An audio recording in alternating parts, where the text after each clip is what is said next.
Hello and welcome to Select Civils. 14th JPSC जैसे जैसे आपका पेपर नज़दीक आ रहा है वैसे वैसे एक डलनेस से दिखाई दे रहा है एस्पिरेंट के बीच में, और ये कई सारे रीजंस की वजह से होता है और ऑब्वियस भी है।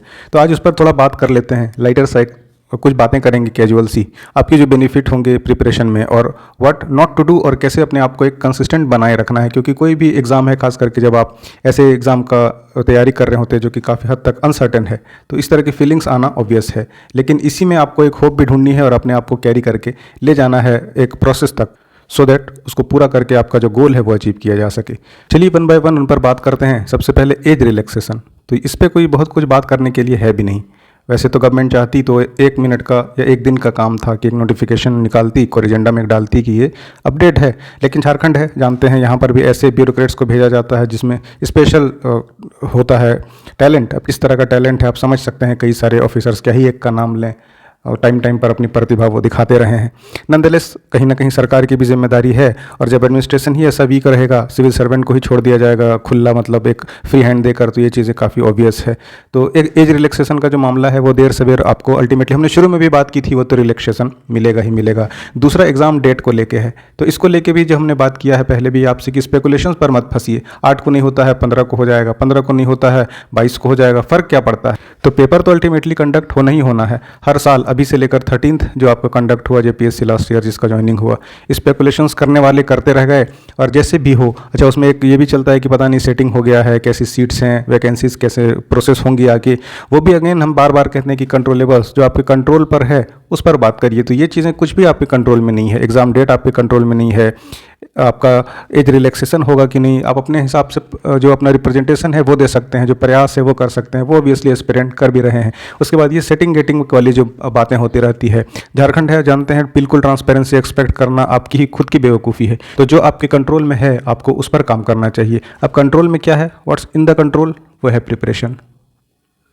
उस पर भी 103 सीट आई है। मैं ये बिल्कुल नहीं कहूँगा कि आपको 1 सीट चाहिए, वो सारी है ना बेकार की बातें कि 103 सीट है आपको तो सिर्फ 1 सीट चाहिए। ऑब्वियसली फ़र्क पड़ता है, ज़्यादा सीट होंगे, ज़्यादा उसमें विंडो होगा कट ऑफ आपको क्रॉस करने का, ज़्यादा लोग सेलेक्ट होंगे, तो बहुत रीजंस होते हैं, कई नहीं कर पाते वैसा प्रयास, या फिर कुछ रीज़न से वो मिस कर देते हैं, कुछ सिली मिस्टेक्स हो जाते हैं, तो 1-2 नंबर से पूरा वो आउट ऑफ द लिस्ट हो जाते हैं। तो ऑब्वियसली ये बातें फ़र्क तो पड़ती ही है। लेकिन इसमें ब्लेसिंग इन डिस्गाइज क्या है इस बार की वैकेंसी पर, कि जो आपके 103 सीट हैं इसमें जो लोग अच्छे पोजीशंस चाहते हैं, जैसे कि डिप्टी एसपी और दूसरा आपका डिप्टी कलेक्टर, तो वो जो आपके सीट्स हैं वो पर्याप्त हैं। अब पर्याप्त सीट हैं तो आपको ऑब्वियसली सीट्स कम हैं तो एफर्ट भी ज़्यादा लगाना पड़ेगा।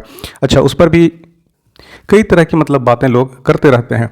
अब जो आप प्रयास लगाएंगे, 2 ही तरीका है, आइदर यू डू इट और यू डोंट। तो आप कर भी रहे हैं अपने लिए, नहीं भी करेंगे मतलब आप पर ही इम्पैक्ट पड़ेगा इसका। अगर आप कर रहे हैं तो इस तरह से आधा मन से कि बस कर लेते हैं, पता नहीं क्या होगा, फेथ एक है ही नहीं आपको प्रोसेस पे। एक कहते हैं ना, trust the process and hold the vision. Vision है कि आपको झारखंड में, दूसरा उपाय क्या है, आपको कुछ अच्छे पोजीशंस पर जाना है, आपको पुलिस में जाना है, मान लीजिए डिप्टी एसपी की पोस्ट है, या फिर कोई और अच्छे पोजीशंस पर डिप्टी कलेक्टर का है, या जेपीएससी के और दूसरे पोस्ट में है, यूपीएससी हुआ नहीं है या हो नहीं पा रहा है। ऐसा तो नहीं ना कि हर कोई क्रैक कर ही लेगा।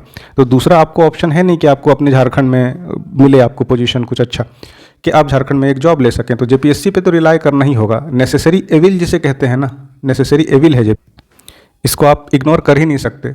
इसका प्रोसेस क्या है, कितना कुछ इसमें करप्शन है, वो सारी चीज़ें एक है, एग्ज़ाम टाइम पे नहीं होता, फिर भी लास्ट एग्जाम से लास्ट कुछ टाइम से तो काफ़ी अपने आप को ये अपडेट कर रही है एग्ज़ाम प्रोसेस में भी, और तो इस चीज़ के लिए इसको थोड़ा सा अप्रिशिएट करना तो बनता है। अच्छा, अभी जो हम बात कर रहे थे शुरू में कि लोग थोड़ा सा ना शिथिल हो गए हैं, पता नहीं माहौल ऐसा है, एक थोड़ा सा कि कन्फ्यूजन वाला टाइम है कि पता नहीं पेपर क्या होगा, एज रिलैक्सेशन क्या होगा। तो एक तो वो चीज़ हमने जो पहले बात की कि थिंक ऑफ कंट्रोलेबल्स जो आपके कंट्रोल में है। दूसरा, आप एक पॉज लेना ऑब्वियस है कि आप थोड़ा सा रुक जाएं, एक बार एनालाइज करें कि किस डायरेक्शन में जा रहे हैं, क्या चीज़ें पढ़ रहे हैं, क्या चीज़ें छूट गई हैं, क्या चीज़ें करनी है, तो उससे एक एनालाइज करें। और अगर आप अप्लाई कर रहे हैं और आपने पेपर के लिए अपेयर होना है, तो एक ये भी देखें ना कि कितनी बड़ी अपॉर्चुनिटी है, क्योंकि नंबर ऑफ जो इस बार एप्लीकेशन होगा वो बहुत कम होगा।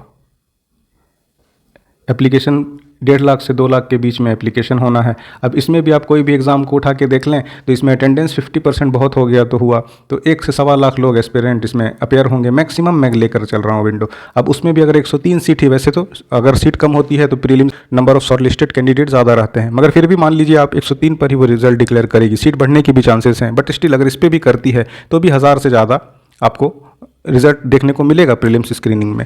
और 1 लाख में से 1000 इज़ अ गुड नंबर, क्योंकि अल्टीमेटली क्या होता है, ये स्क्रीनिंग टेस्ट है। अगर आप अच्छे से पढ़ेंगे बजाय इसके कि स्पेकुलेशंस में फंसें, 4 दोस्तों में बैठ के इन चीज़ों का चर्चा करें, दैट मेक नो सेंस। तो अगर आप प्रीलिम्स क्लियर करते हैं तो एक बहुत आपका स्ट्रॉन्ग चांस बनता है कि आप मेंस क्वालिफाई करें, क्योंकि वैसे भी ज़्यादातर लोग प्रीलिम्स में वो क्वालिफाई हो जाते हैं जो रट्टा लगा लगा के जेएसएससी है या दूसरे और वनडे वाले एग्जाम हैं, जो कोई सा भी ऑलमोस्ट सबका जो लेवल है पेपर 2 का क्या ही पूछ लेगा, एक CNT SPT एडिट रहता है, उसके अलावा ऑलमोस्ट सेम टाइप के क्वेश्चंस होते हैं, तो वो लोग प्रीलिम्स का कट ऑफ थोड़ा ऊपर कर देते हैं। तो अगर आप किसी तरह से मेहनत करके इसको पार करते हैं प्रीलिम्स वाले कट ऑफ को, then mains will be a cake walk. और आप देख रहे हैं कि मेंस के लिए हमने भी कई सारी चीज़ें, और जैसे ही प्रीलिम्स क्लियर होगा we will aggressively post lectures, videos, notes and every guidance things related to mains. तो अच्छे से तैयारी करिए इसको, इसीलिए हमने कहा एक पॉज लीजिए एनालाइज करने के लिए, ये नहीं कि अब इस मतलब असमंजस में अपने आप को वेस्ट कर लें, अपना टाइम जो है क्रूशियल उसको वेस्ट करें। ये कुछ ज़रूरी बातें थी तो हमें लगा आपसे कर लेनी चाहिए। और बाकी मॉक टेस्ट दीजिए, आप जिन लोगों ने इनरोल किया है उसमें भी बहुत ही लिमिटेड आप टेस्ट लगा रहे हैं, तो टेस्ट जब तक नहीं लगाएंगे तो थोड़ा मुश्किल होगा प्रीलिम्स क्लियर करना। टेस्ट लगाइए, एनालाइज करिए और PYQs के बेसिस पर तैयारी करिए। और जो बाकी लेक्चर्स हैं PYQ के वो हम लगातार पोस्ट कर रहे हैं, या फिर आप सेलेक्ट सिविल्स ऐप पे भी उसे एक्सेस कर सकते हैं। तो चलिए अगले सेशंस के साथ, अगले लेक्चर्स के साथ हम जल्दी YouTube पे मिलते हैं। Thanks for watching.